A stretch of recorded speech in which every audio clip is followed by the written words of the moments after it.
you have problem with your friendships and your friends telling anyone, another person that this is your secret. This is what, this is a good thing. That if we have a problem, we need to ask, we need to tell it to the Lord privacy, directly. Yeah, not to the man around us. Even though that this person is your friendship, these people is special for you. But what the Bible says, if we pray, and if we confess our sin, we direct it to the Lord. Because God is, He, what call this? He is just for the prayer and for the confession. That way. Now,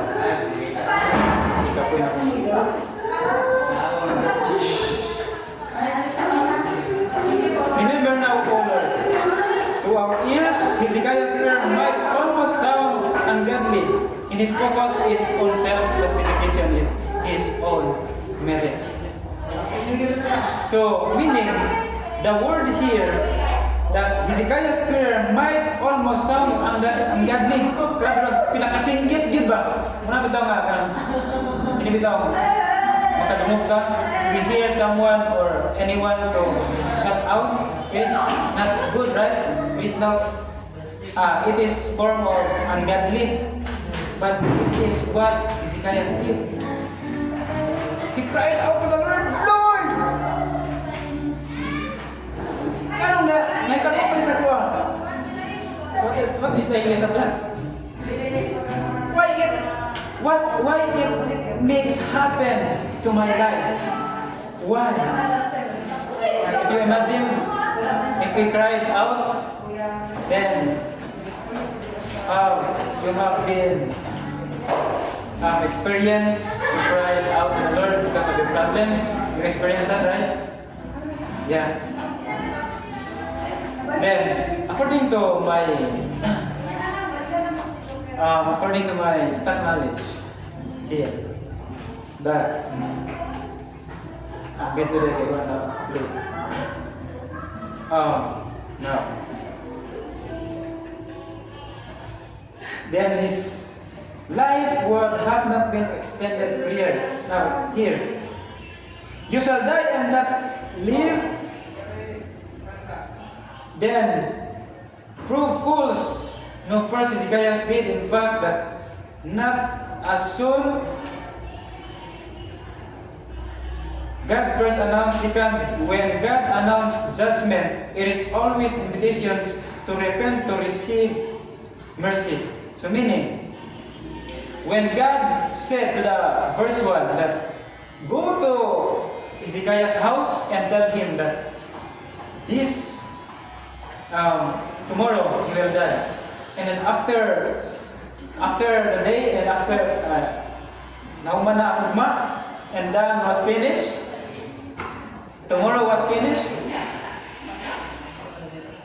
So meaning, the Lord was lied to Isaiah or Hezekiah or to the people around him that after tomorrow, that he alive, right?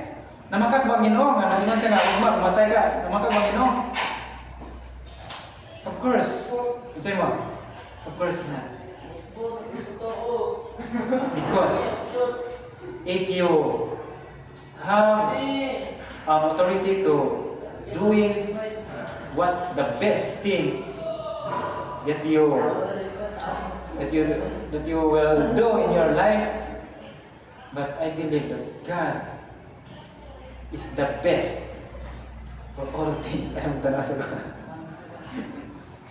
The best things happen in my life, in our life. So why God allowed Hezekiah to die? Huh? Why God allowed Hezekiah to die? Why God allowed Hezekiah die? Because that time, katapusan na gid ba? Kanang tamakino na gid ba? Kanang katapusan na gid niya. Ingana lang ang time. That time is mura gid na ang time nga. Dira ra gid kataman. Ano ba? Dira gid kataman. It doesn't mean that God allow Hezekiah to die because he has a sin. He had a sin. But kamatayan lang gid niya. But throughout sa ato bitaw kamatayon, if we ask God to extend our life, and then God answer for it. Karena bitaw nasa hospital, and then we feel that this patient is very gravity in his life. Grabe na yun, grabe ba? In his life. Then the family worried about it because this is the last time that they wait for his loved ones. Friends, if we come to the Lord, it is possible 100% that this person,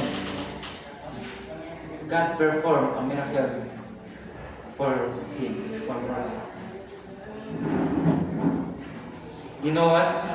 After all, Hezekiah prayed to the Lord, and God answered his prayer. And then God extended his life up to how many years? 15 years. See? So that is how prayer is very important and powerful. Yeah, powerful. So imagine that this is the kining kamatayon ng kidney mo, di na nagkakatama ni mong kinabuhi. And then God will extend it. If you have a faith, you have relationship to God. The good thing, if you have relationship to God and God is your friends. For example, you have a friend, then what kind of needs that you need?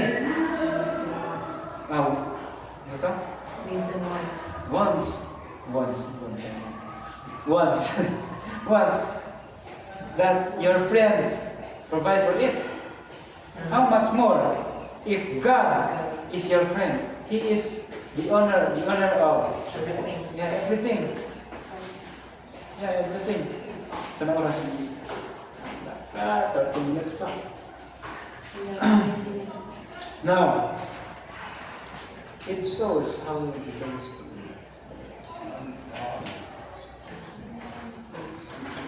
In fact, God gave two gifts to Hezekiah. What kind of gift? First, He gave the gift of extended life. It is the very significant sa itong life. But if we celebrate our birthdays, we thank God for extended our life. That time, day of our birth ba na? Natawahan ba? Born day. Nakapas ba ta? Throughout for this the day. Second, He gave the gift of knowing he only had 15 years left. Okay, nakanindot. So, for example, if we are a human being, then we are a bad, or we are a sinner. Yes, sinner. Yeah. But the good thing for Hezekiah's life, he reminded to the Lord that 15 years na ba, at least 15 years na lang ang hinutagan sa nagutan ng Montenegro. The good thing is, nakarepent pagit si Hezekiah. I believe that Hezekiah someday and somehow will meet him to the heaven.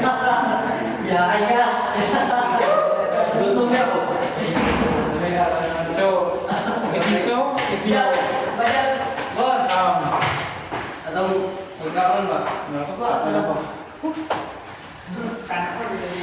and you observe that there's many president. The president that time is king, right?